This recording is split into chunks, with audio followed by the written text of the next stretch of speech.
What is going on YouTube? First episode back on the new channel. Just rebranded everything, and I really want to do something for you guys, all my Lowrance users out there, and new users as far as Lowrance system goes.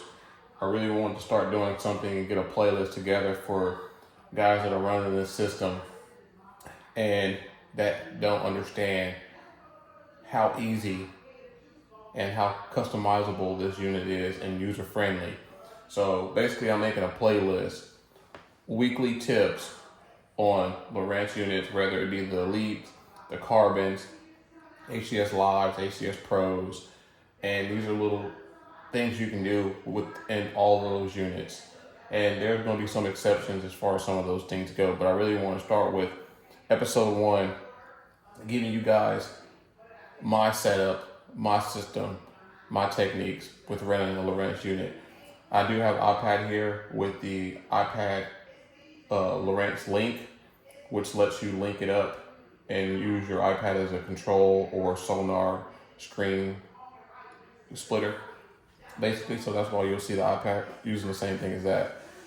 So let's get started with tip number 1. Tip number 1, I really make it so simple for myself. This is an HCS Live 12. I want to utilize and maximize the efficiency of the screen for what I want to use on my unit. This will be my console unit, so I'm going to go to hold down my favorite tab here, and I'm going to delete everything on there, because a lot of that stuff I'm not going to use, even though I can rearrange some of them exactly to what I was going to do, but I'm going to make it a clean slate. Basically, on your console unit, there's only 4 things you're going to utilize: your map, sonar, side scan, and down scan. So I'm going to make my first favorite by hitting the plus sign, and I'm going to drag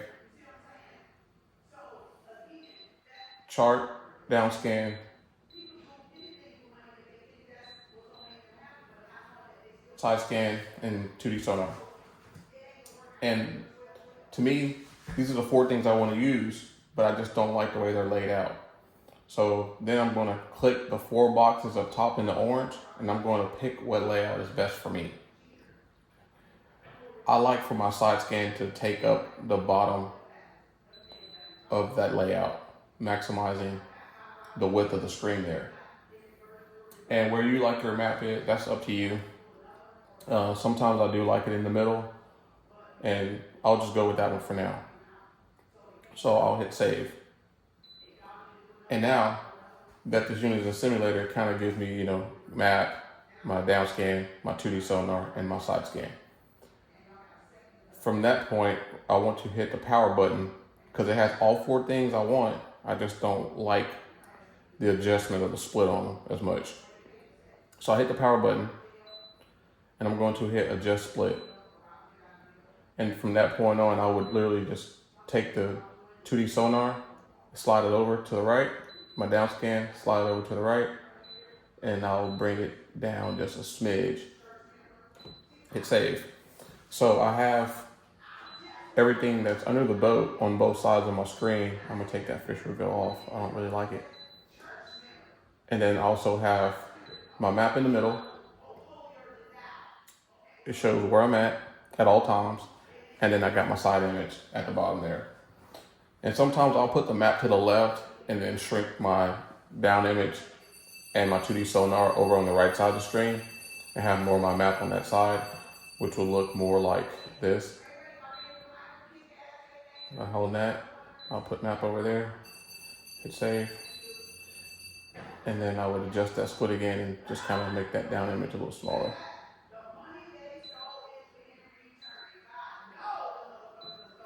Where I'll do it like that. So there's multiple ways you can do that. I really want to maximize my side image by having it take the full width of the screen, which is maximizing my depth perception for what I'm looking at here. This stuff is right under the boat, which you can see that group of fish right there is still right there. So you can touch on it. It kind of drags you to where it's at on down image.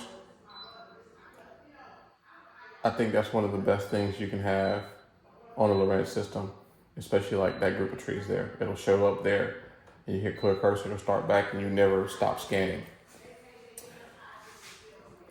These buttons here, you can make a lot of different things. So this is my layout. I'll just run double sonar or double chart, sorry. And I like to have that exactly how it is. I may run navionics in this side here where I have a more broad perspective of the lake, but I also see where I'm at on the lake without losing focus of what I got going on. And I'm also looking for similar patterns here without really getting lost. Or if it's on a new lake and I've never been there and I'm trying to break down a lake efficiently looking for steeper banks, well, I can see steeper banks on that bottom left side there. Now I can kind of do the same thing. I'm looking for southwest side steeper banks. Well, it gives me ideas where to find those. Right there, right there, right there, right there, there. So now I can kind of get back out. I can hit clear cursor there and I can still continue looking for those areas. After I do that initial setup, I'm going to touch one of the 4 keypads, or you can go to the gear wheel and then hit quick access keys.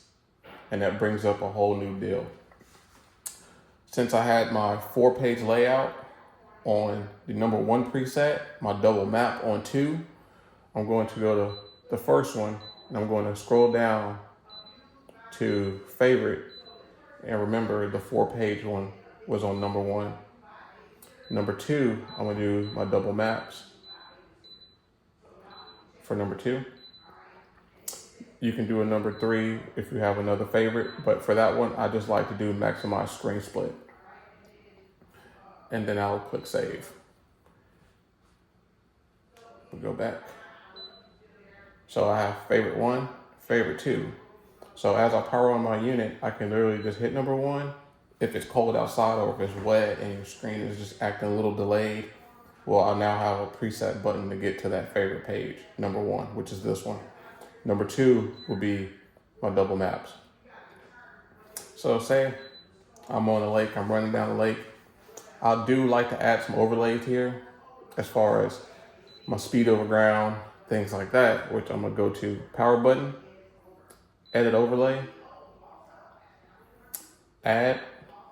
I'm going to add the set necessary things there, which will be GPS is going to be speed over ground. Go to sonar tab, depth, must have. I do like to add structure depth, water temp, time. Last is battery. The battery voltage. And then I'm going to hit configure. And I'm going to be able to move all these the way I like them. So speed over ground, top is fine. Depth is top right, structure depth right below that. Water temp right under speed over ground. Time I like on the bottom. And then my voltage, I like to have that on the top left. Out of the way of the compass though. And then at that point I would adjust the size of those. So time we put on the bottom left. Structure depth, all that stuff's fine. I'll just keep it like that. Then I hit back and I'm gonna hit save. So now you're looking at how I would run my system with speed over ground top left. I do have the bottom depth, and then the structure depth is where the top of that structure tops out at. So say you're on a brush pile in 40 feet and that brush pile comes up to 20 feet.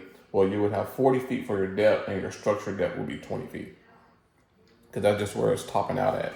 So it kind of gives you an idea of how to fish some of these shallower brush piles or mid-range brush piles or mid-range structure or cover a little bit more efficiently without the guessing work. Because a lot of guys don't crank a lot of brush piles because they don't think that they can achieve that depth range or know how to. But if I know that that brush pile comes up to 16 feet, well, I'm probably going to go to 14 to 16 pound fluoro and throw a 16-foot diver just to get that crankbait up a little bit more. Make a super long cast past it, and I just want that crankbait to really just kind of worm or touch the top of it or stay above it. Really just depends on what those fish are doing and how they're reacting to the bait. So after that, utilizing my keypad here, I want to get on pad again. I can hit number 2 and I can see what I'm doing, or I can stay on number 1 and then just whichever has the orange box that you touch on, I can hit number 3 and I maximize that string split. And hypothetically, say I want to come around this point here with this tree that I have fake marked there. Now I get up on that point and I want to start graphing again. Now I can just hit my maximize string split to get back out of it and bring up my 4-page split again. That there is the most efficient way you can move around the lake with the Lowrance system without having 2 units and without going really back and forth to one individual page at a time, like such.